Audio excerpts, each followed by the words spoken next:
arxamda gördüyünüz gamepad'ləri düzəldəcək. Gəlin başlayaq. Və yuxarıda evanı elin.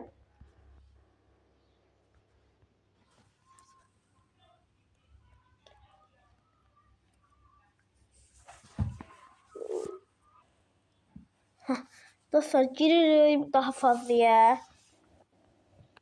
Ondan sonra oluştura giririk. Create'da dur. Ondan sonra altta sizin adınız bir tane oyun olmalıdır.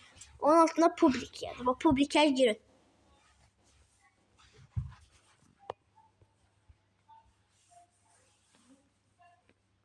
Buradan passif'e girin. Create passif'e basın. Buradan adını koyun. Ağzıma gelen koyun. Create passif'e bas. Passif siz alta gelecek.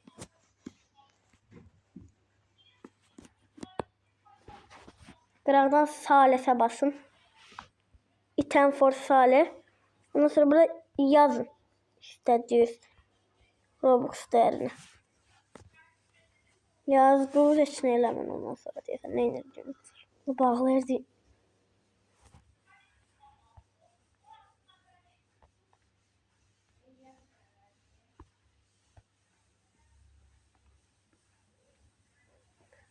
Robux oldu.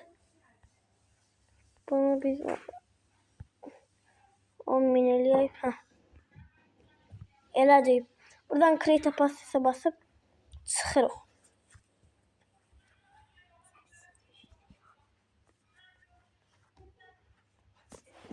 Bizim passiflerimiz burada olacak. Bak oldu. Bu kadar dostlar. Sağ olun. Hadi ya da bir tane de eləyək. Başa düşmeyenler için. Giririk bura. Buradan Sales'e giririk. Alttan item for Sales'e basıp bura lazım olanı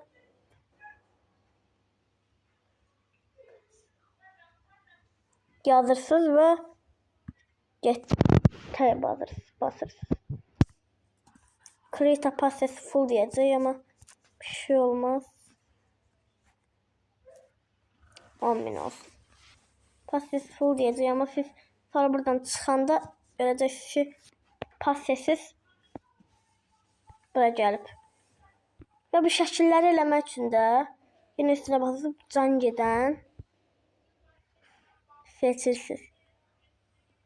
Bakın oldu. Bu kadar. Ne gösterdik?